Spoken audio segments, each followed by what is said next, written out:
America और Iran के दरमियान जारी जंग में आज की सबसे बड़ी खबर ये है कि ईरान ने बाकायदा तौर पर अमेरिकी पायलट को गिरफ़्तार कर लिया है और इसकी बाकायदा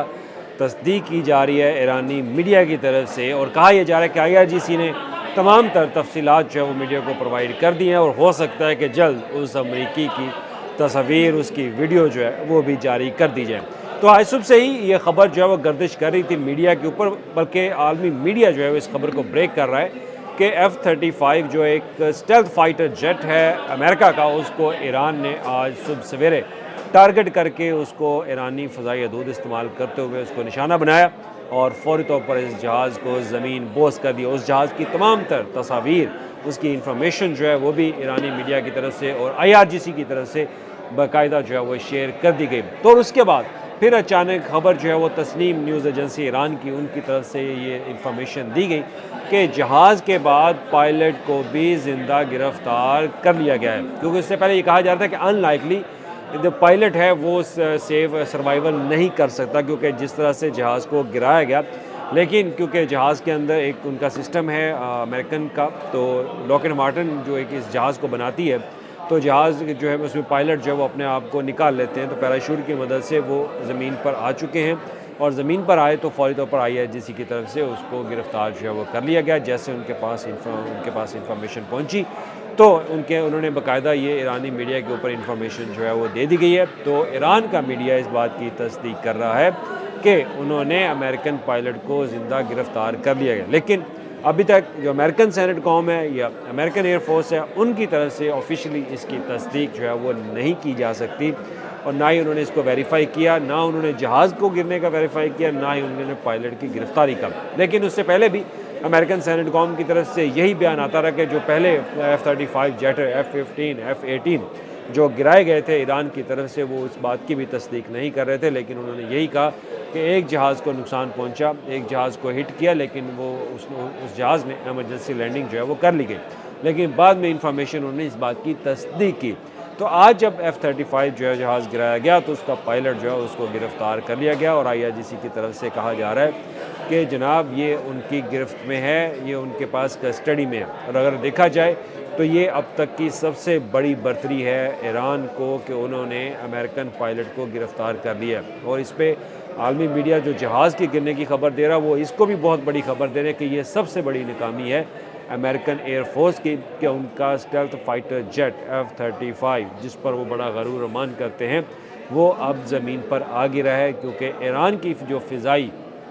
पावर है, फ़िज़ाई ताकत है, उनका इस्तेमाल करते हुए ईरानी एयरफोर्स ने उस जहाज़ को टारगेट किया और उसको निशाना बनाते ही जनाब उसको ज़मीन बोस कर दिया। तो इससे पहले अमेरिका की तरफ से कहा जाता था कि ईरान कभी भी उनके स्टेल्थ फाइटर जेट को निशाना नहीं बना सकता। और लॉकहीड मार्टिन जो इस कंपनी जो कंपनी इस जहाज़ को बनाती है, वो भी ये दावा करती थी कि इस जहाज़ को कोई भी निशाना नहीं बना सकता, बल्कि रडार में पकड़ नहीं सकता। लेकिन सबसे पहले इस जहाज़ को रडार में पकड़ा, इसका रेडियो इंटरसेप्ट किया, वो चाइना की मिलिट्री एयरफोर्स थी, उन्होंने बाकायदा किया। और उसके बाद फिर ईरान के मीडिया ने बाकायदा और ईरान के IRGC ने एक वीडियो जो है वो जारी की और वीडियो में दिखाया गया कि उन्होंने एक F-35 जेट को निशाना बनाया।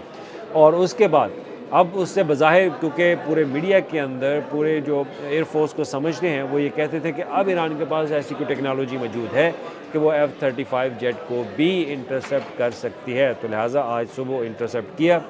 जहाज़ भी गिराया और उसके पायलट को गिरफ़्तार कर लिया। अब पायलट की गिरफ़्तारी के बाद क्या होगा, अगर देखा जाए तो 2000 के बाद ये सबसे बड़ी आज की ब्रेकिंग न्यूज़ है, जो कि ईरान के मीडिया की तरफ से तस्नीम न्यूज़ एजेंसी की तरफ से जारी की गई कि जो पायलट गिरफ़्तार किया गया है ये एक सबसे बड़ी बर्तरी है ईरानी एयरफोर्स को अमेरिकन एयरफोर्स के ऊपर।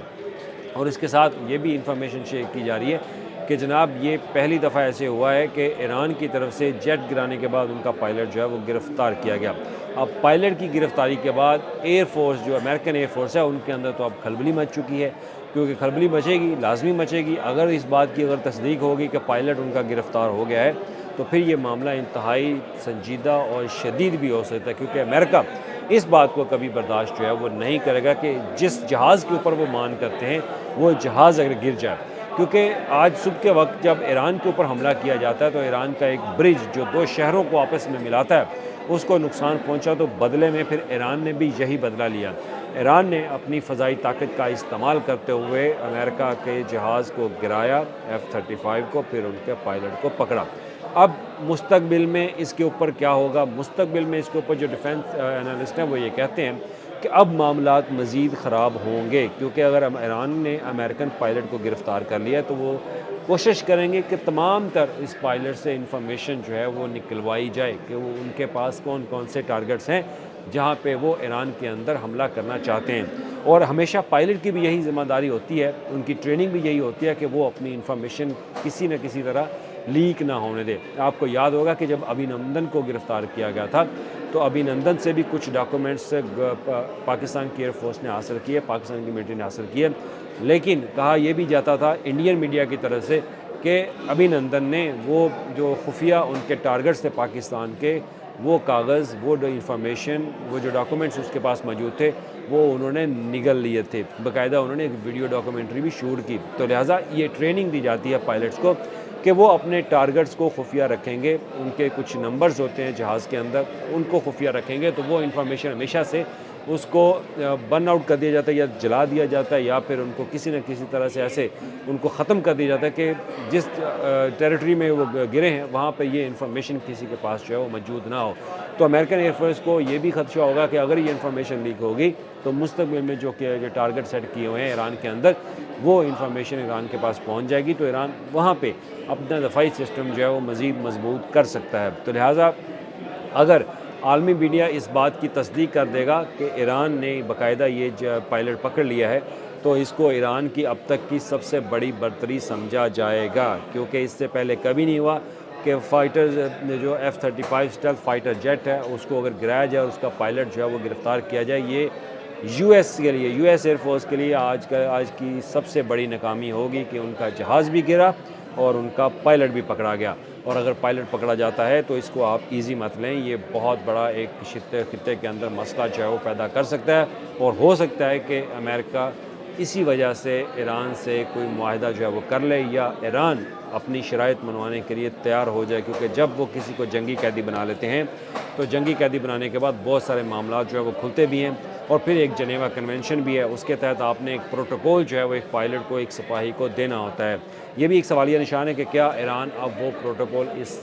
पायलट को देगा जिसको वो दावा करते हैं कि उन्होंने गिरफ़्तार कर लिया है, और फिर उसके मुताबिक उनको ट्रीट करना पड़ता है, जैसा कि पाकिस्तान ने अभिनंदन को गिरफ़्तार किया था। तो अभिनंदन को गिरफ़्तार करने के बाद उसको जो प्रोटोकॉल दिए गए थे जिनेवा कन्वेंशन के मुताबिक, वो प्रोटोकॉल उस पायलट को भी दिए जा सकते हैं या नहीं, ये एक सवालिया निशान है, लेकिन वो देना पड़ेंगे, क्योंकि अगर कन्वेंशन के अंदर ईरान की फ़ोर्स उनके साथ अटैच है। तो लिहाजा ये आज की सबसे बड़ी ख़बर थी जो कि आप तक शेयर करनी थी। अभी कुछ देर में पहले, इससे पहले भी हमले जो हैं वो अभी भी ऑपरेशन एपिक फ्यूरी और ट्रू प्रॉमिस 4 के तहत ईरान के ऊपर भी जारी हैं, और ईरान की तरफ से इसराइल और जो खलीजी ममालिक हैं वहाँ पर भी हमले जारी हैं। लेकिन अब तक की इन्फॉर्मेशन के लिए शुक्रिया।